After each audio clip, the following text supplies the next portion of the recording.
Robinson Crusoe by Daniel Defoe. Chapter 14. A Dream Realized. Having brought all my things on shore and secured them, I went back to my boat and rowed or paddled her along the shore to her old harbor, where I laid her up, and made the best of my way to my old habitation, where I found everything safe and quiet. I began now to repose myself, live after my old fashion, and take care of my family affairs, and for a while I lived easy enough, only that I was more vigilant than I used to be, looked out oftener, and did not go abroad so much. And if at any time I did stir with any freedom, it was always to the east part of the island, where I was pretty well satisfied the savages never came, and where I could go without so many precautions, and such a load of arms and ammunition as I always carried with me if I went the other way. I lived in this condition near 2 years more, but my unlucky head, that was always to let me know it was born to make my body miserable, was all these 2 years filled with projects and designs how, if it were possible, I might get away from this island, for sometimes I was for making another voyage to the wreck, though my reason told me there was nothing left there worth the hazard of my voyage, sometimes for a ramble one way, sometimes another, and I believe, verily, if I had had the boat that I went from Scilly in, I should have ventured to sea, bound anywhere, I knew not whither. I have been, in all my circumstances, a memento to those who are touched with the general plague of mankind, whence, for aught I know, one half of their miseries flow. I mean that of not being satisfied with the station wherein God and nature hath placed them,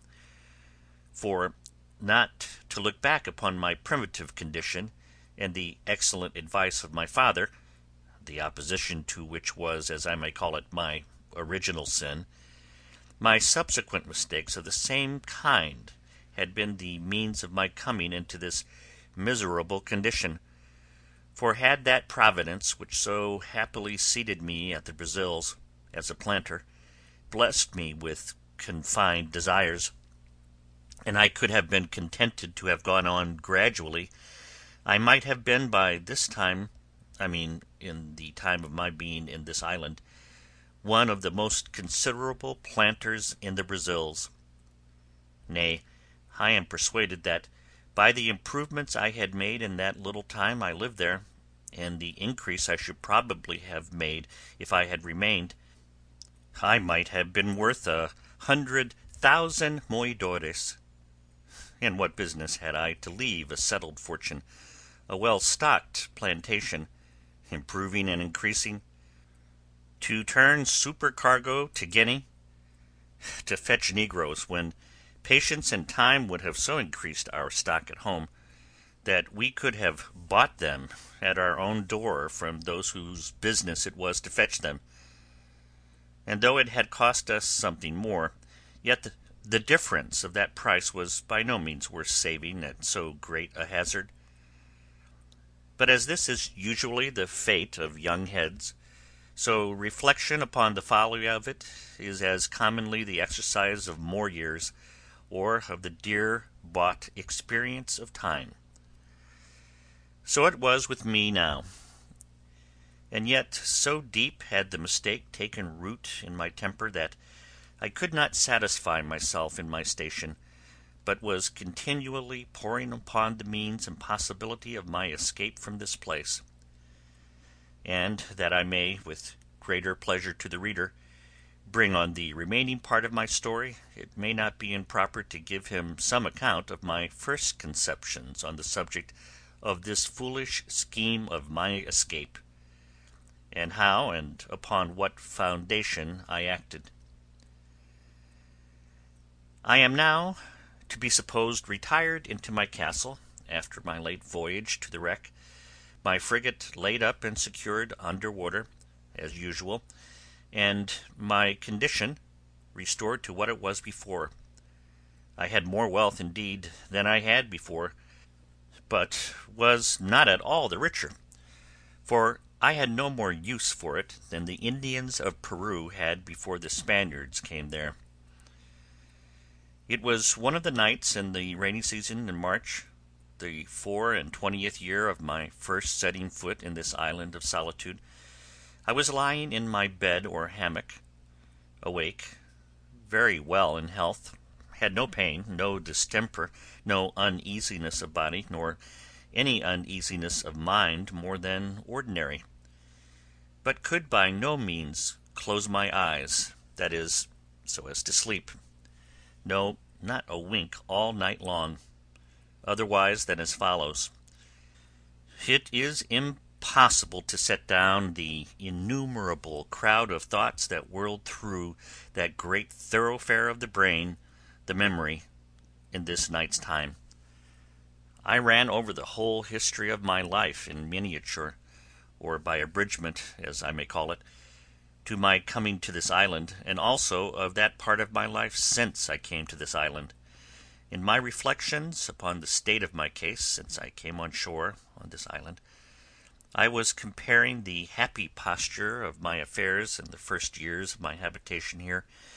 with the life of anxiety, fear, and care which I had lived in ever since I had seen the print of a foot in the sand. Not that I did not believe the savages had frequented the island even all the while, and might have been several hundreds of them at times on shore there. But I had never known it, and was incapable of any apprehensions about it. My satisfaction was perfect, though my danger was the same, and I was as happy in not knowing my danger as if I had never really been exposed to it. This furnished my thoughts with many very profitable reflections, and particularly this one: how infinitely good that Providence is which has provided in its government of mankind such narrow bounds to his sight and knowledge of things, and though he walks in the midst of so many thousand dangers,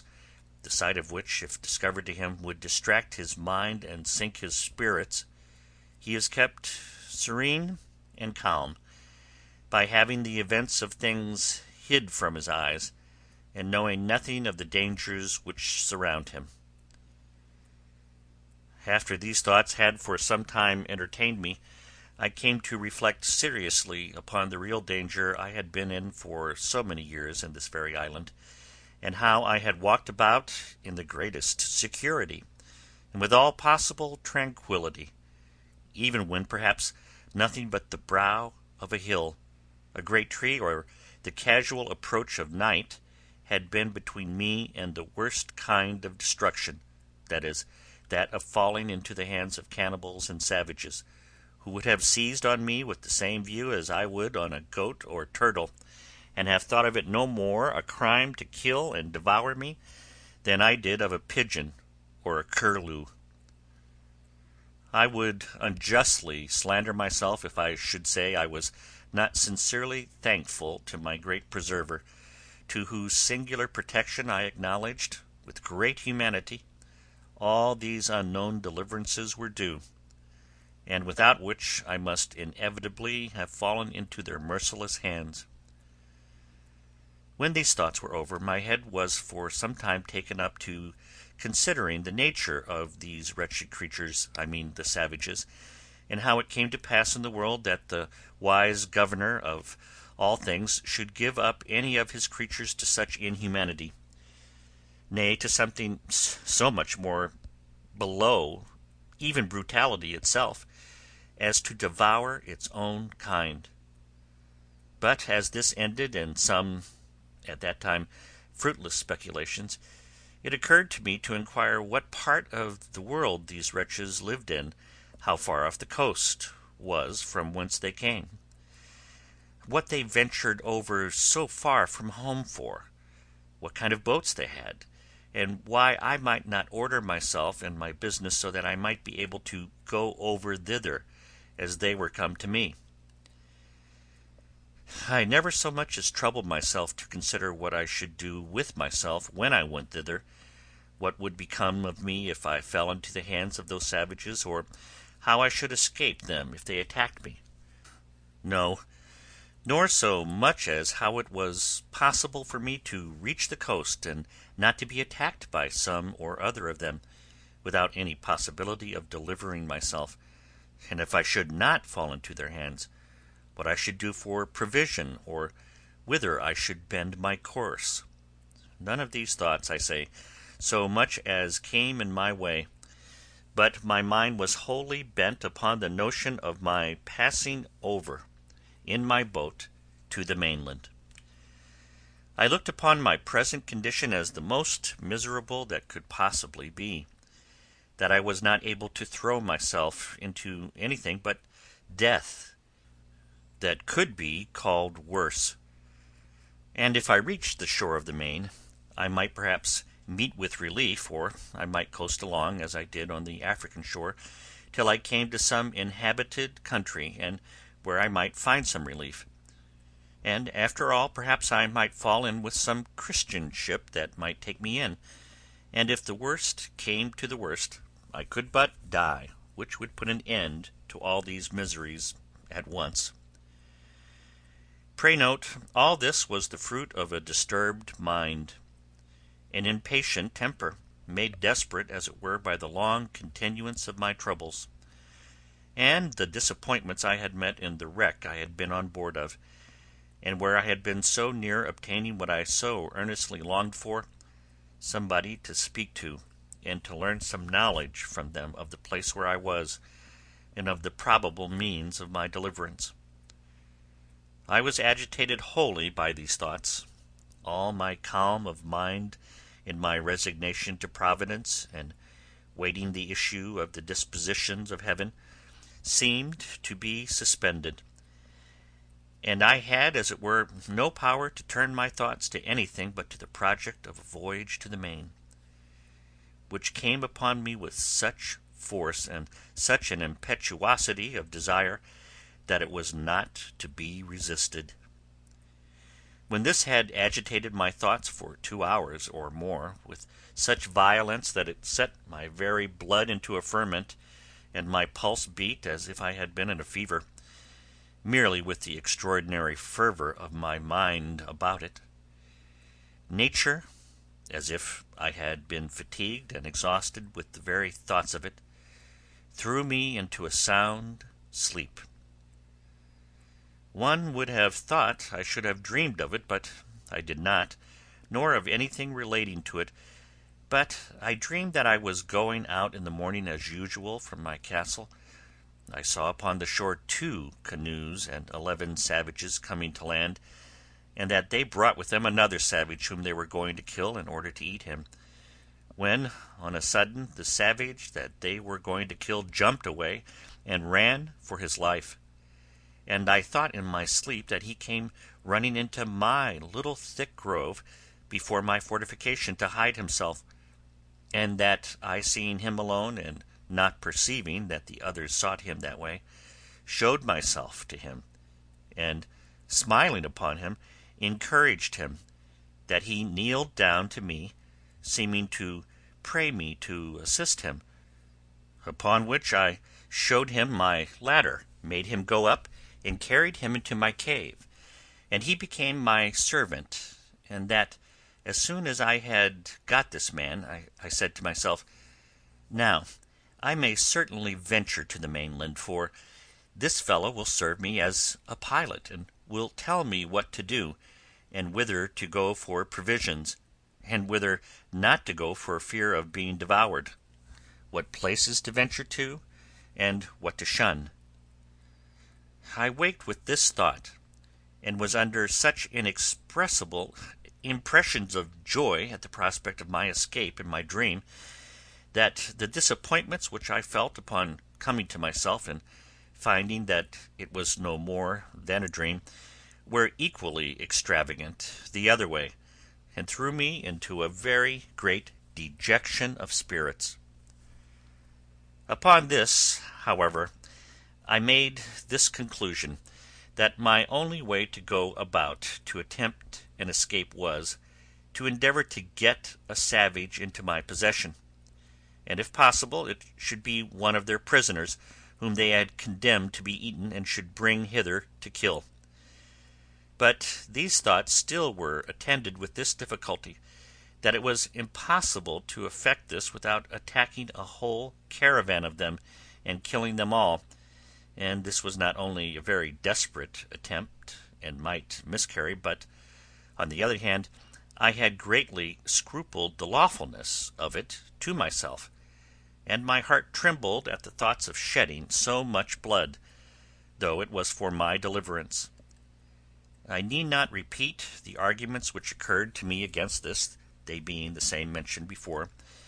but though I had other reasons to offer now, that is, that those men were enemies to my life and would devour me if they could, that it was self-preservation in the highest degree to deliver myself from this death of a life, and was acting in my own defence as much as if they were actually assaulting me, and the like. I say, though these things argued for it, yet the thoughts of shedding human blood for my deliverance were very terrible to me, and such as I could by no means reconcile myself to for a great while. However, at last, after many secret disputes with myself, and after great perplexities about it, for all these arguments, one way and another, struggled in my head a long time, the eager prevailing desire of deliverance at length mastered all the rest, and I resolved, if possible, to get one of these savages into my hands, cost what it would. My next thing was to contrive how to do it, and this indeed was very difficult to resolve on, but as I could pitch upon no probable means for it, so I resolved to put myself upon the watch, to see them when they came on shore, and leave the rest to the event, taking such measures as the opportunity should present, let what would be. With these resolutions in my thoughts, I set myself upon the scout as often as possible, and indeed so often that I was heartily tired of it, for it was above a year and a half that I waited, and for a great part of that time went out to the west end and to the southwest corner of the island almost every day to look for canoes, but none appeared. This was very discouraging, and began to trouble me much, though I cannot say that it did in this case, as it had done some time before, wear off the edge of my desire to the thing, but the longer it seemed to be delayed, the more eager I was for it. In a word, I was not at first so careful to shun the sight of these savages and avoid being seen by them, as I was now eager to be upon them. Besides, I fancied myself able to manage one,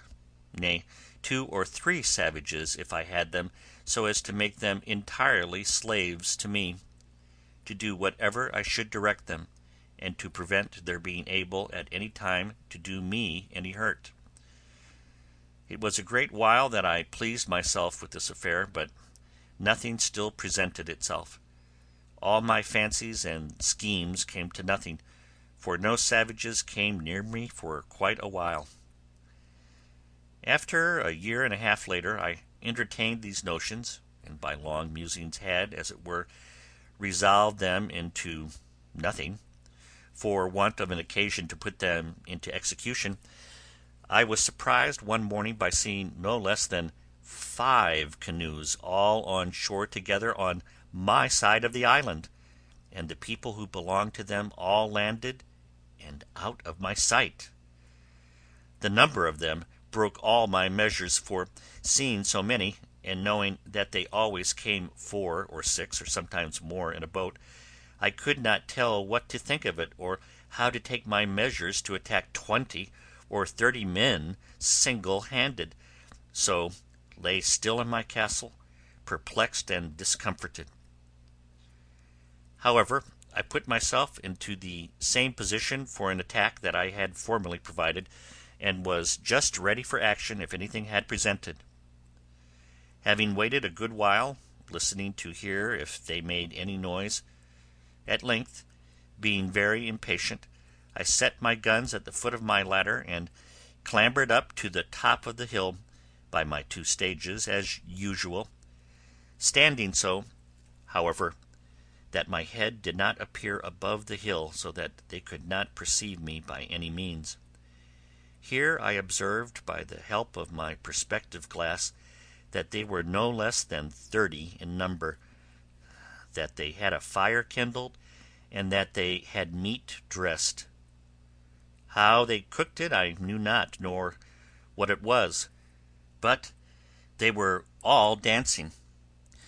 in I know not how many barbarous gestures and figures, their own way,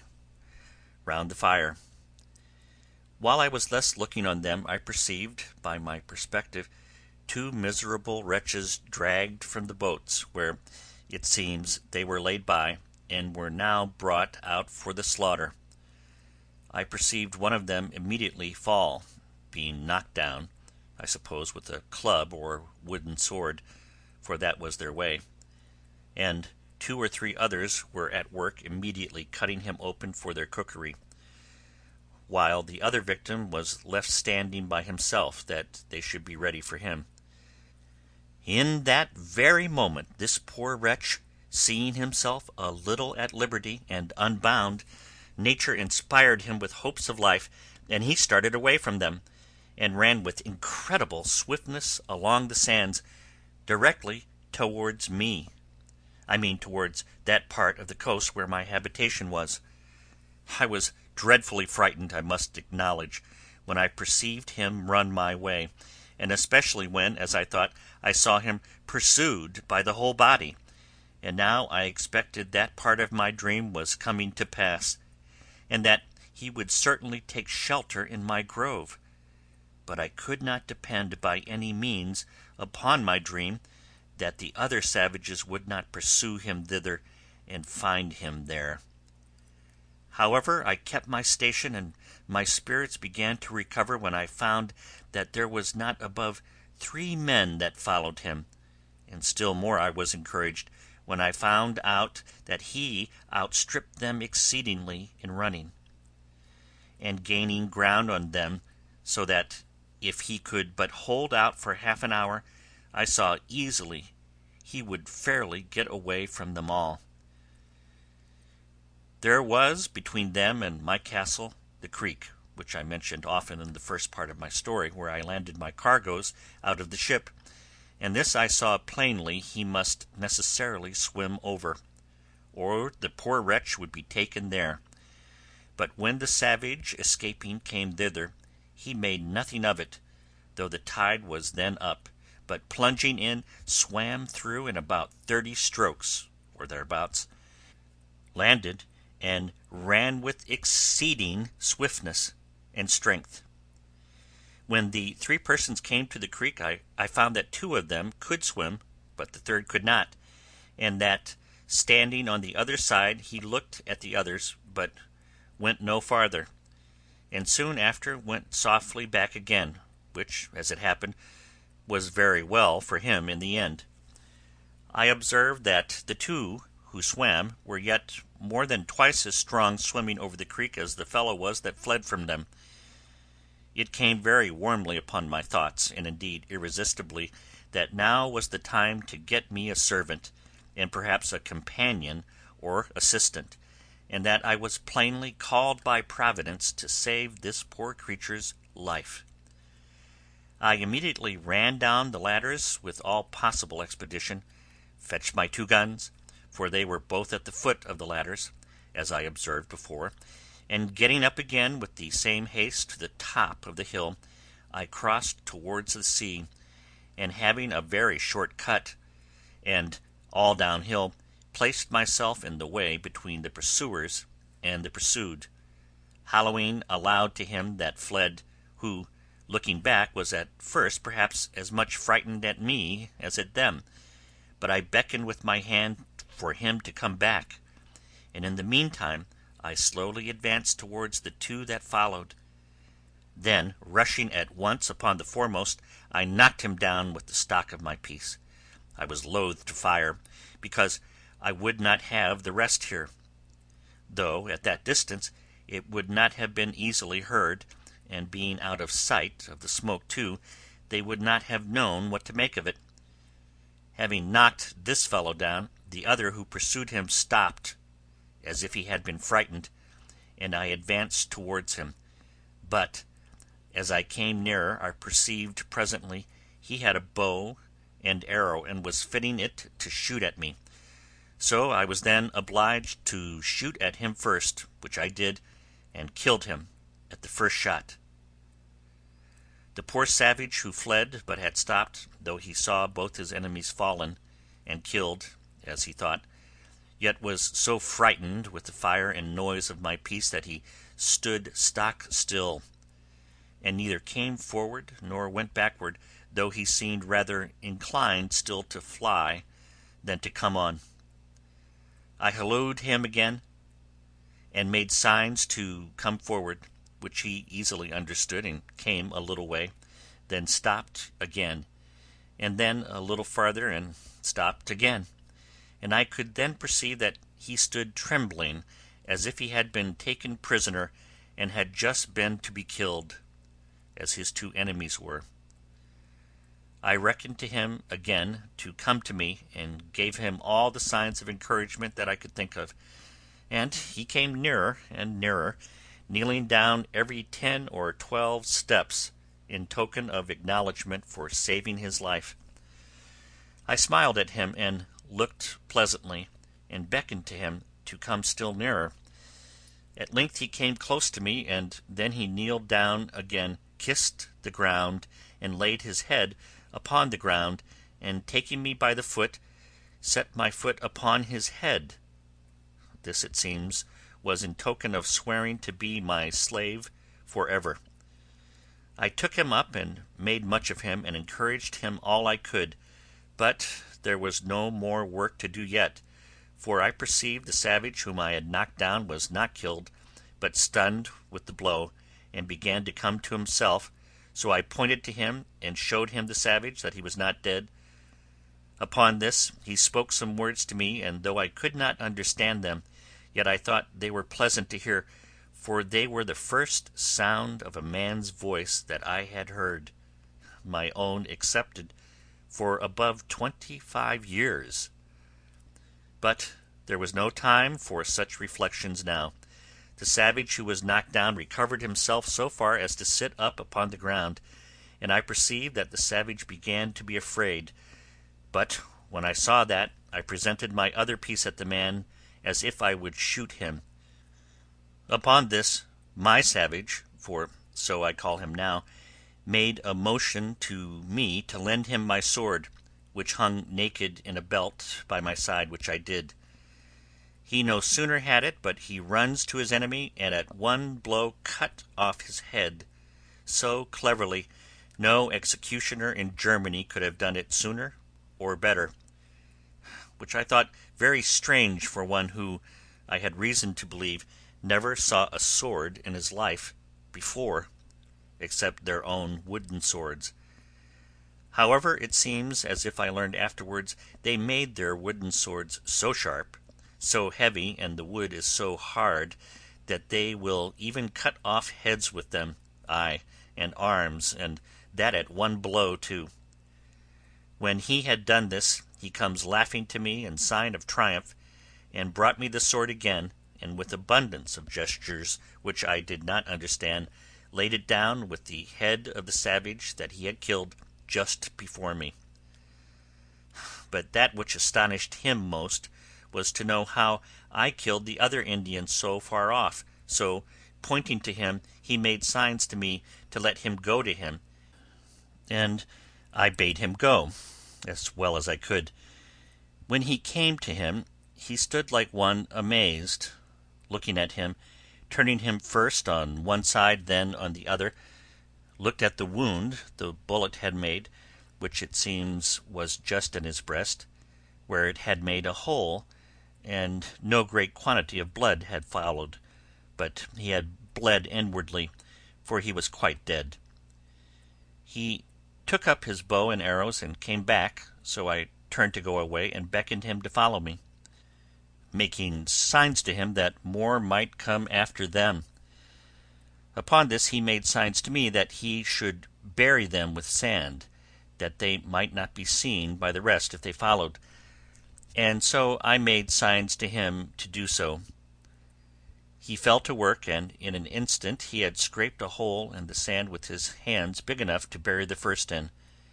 and then dragged him into it and covered him, and did so by the other also. I believe he had buried them both in a quarter of an hour. Then calling away, I carried him, not to my castle, but quite away to my cave, on the farther part of the island, so I did not let my dream come to pass in that part, that he came into my grove for shelter. Here I gave him bread and a bunch of raisins to eat, and a draught of water, which I found he was indeed in great distress for, from his running, and having refreshed him, I made signs for him to go and lie down to sleep, showing him a place where I had laid some rice straw and a blanket upon it, which I used to sleep upon myself sometimes. So the poor creature lay down and went to sleep. He was a comely, handsome fellow, perfectly well made, with straight, long limbs, not too large, tall, and well shaped, and, as I reckon, about 26 years of age. He had a very good countenance, not a fierce and surly aspect, but seemed to have something very manly in his face, and yet he had all the sweetness and softness of a European in his countenance too, especially when he smiled. His hair was long and black, not curled like wool, his forehead very high and large, and a great vivacity and sparkling sharpness in his eyes. The colour of his skin was not quite black, but very tawny, and yet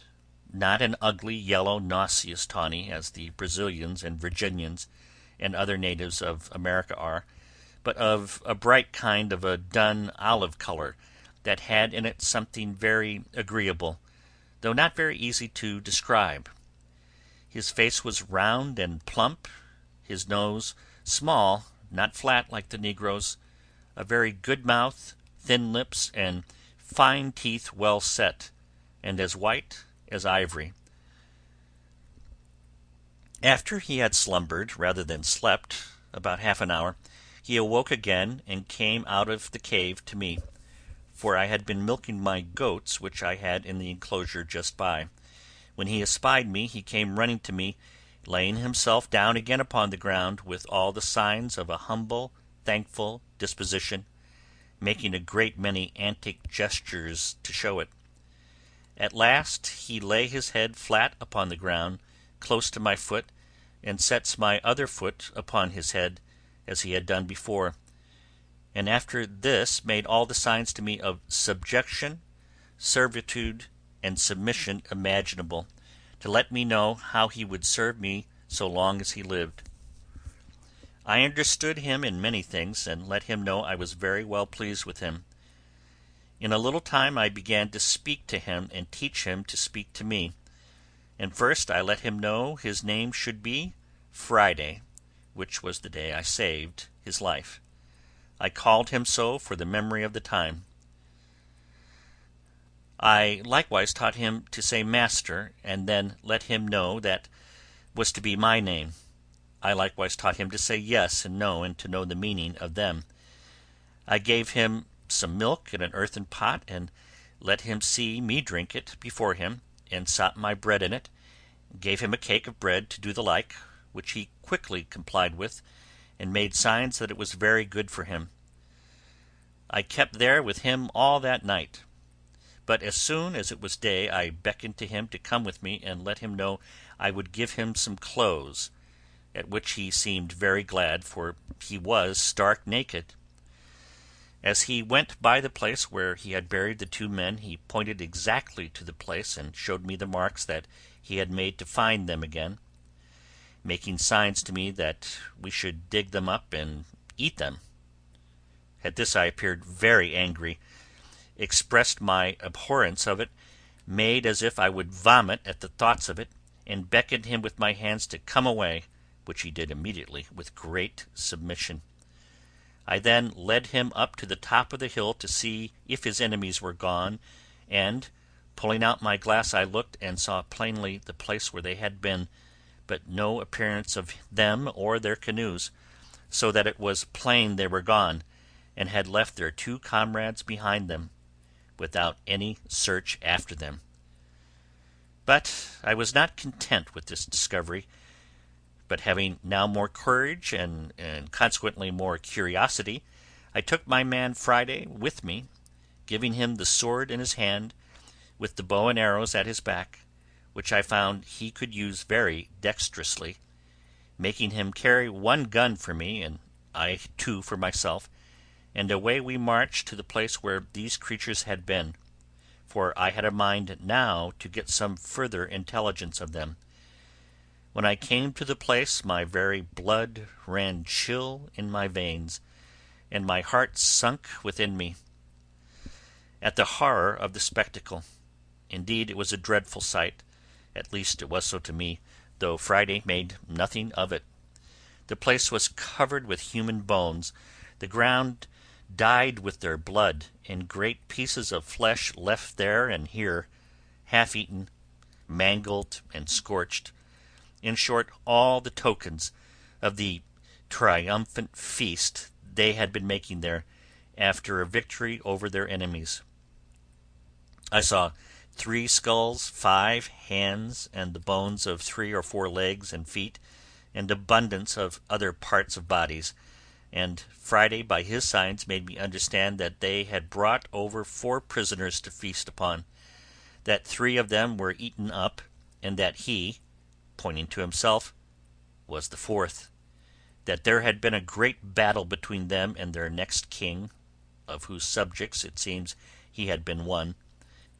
and that they had taken a great number of prisoners, all which were carried to several places by those who had taken them in the fight, in order to feast upon them, as was done here by these wretches upon those they brought hither. I caused Friday to gather all the skulls, bones, flesh, and whatever remained, and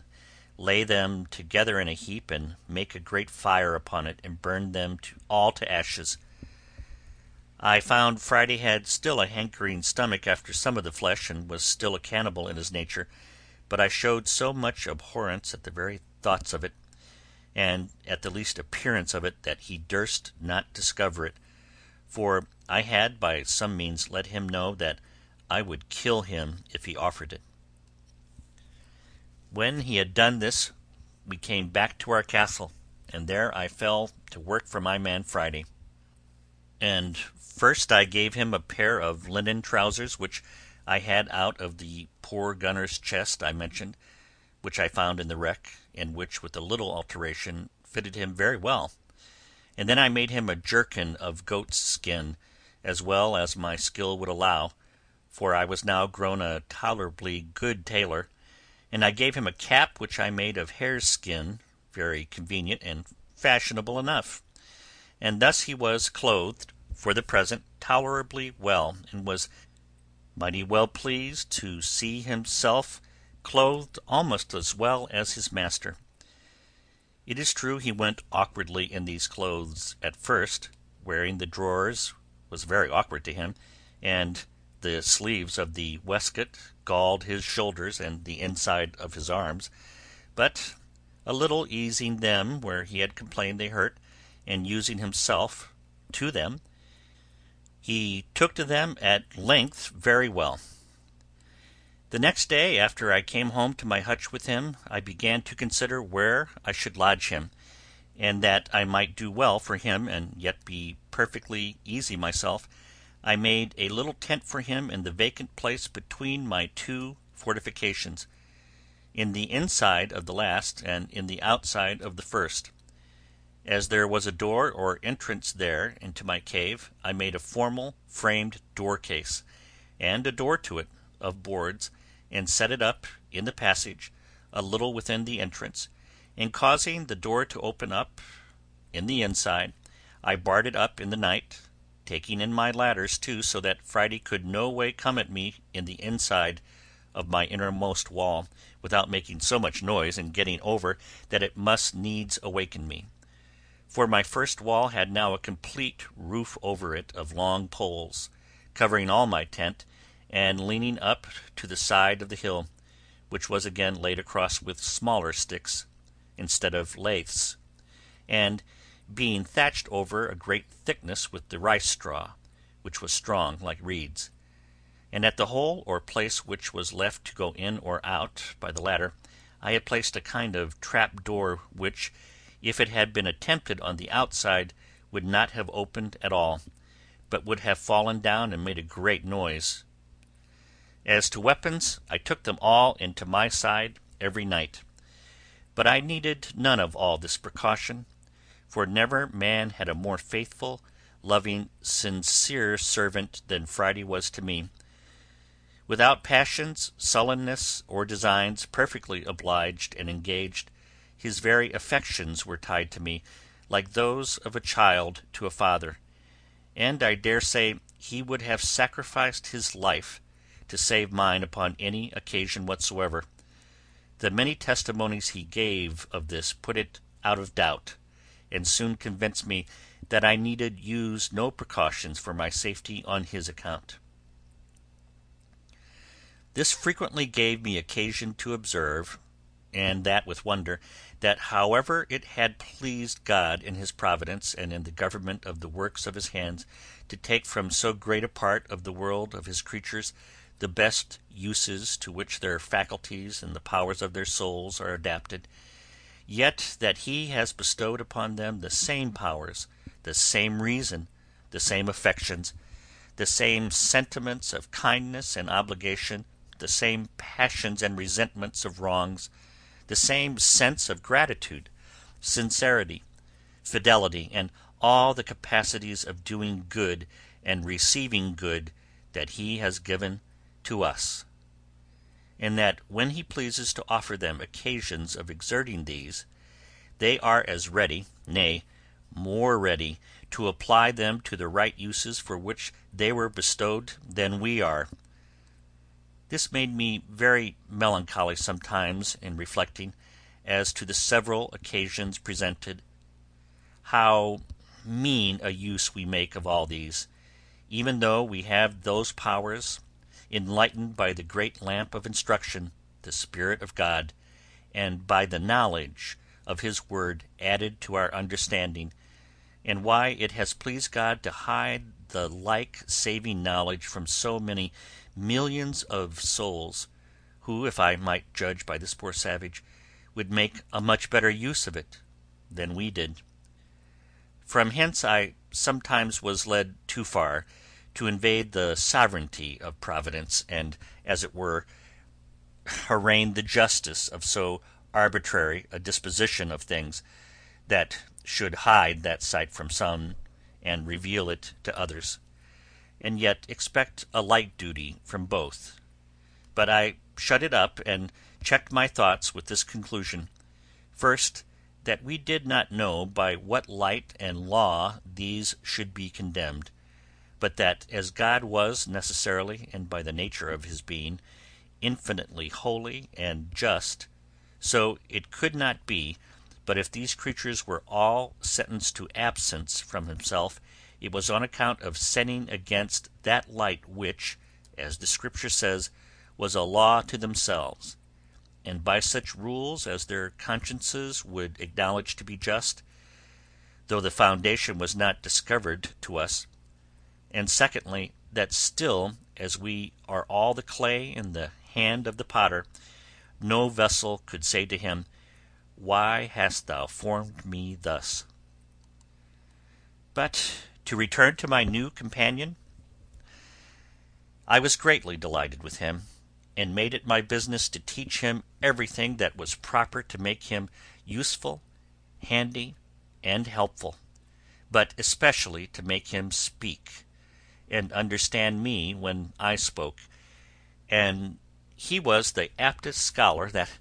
ever was, and particularly was so merry, so constantly diligent, and so pleased when he could but understand me, or make me understand him, that it was very pleasant for me to talk to him. Now my life began to be so easy that I began to say to myself that could I but have been safe from more savages, I cared not if I was never to remove from the place where I lived. End of chapter 14.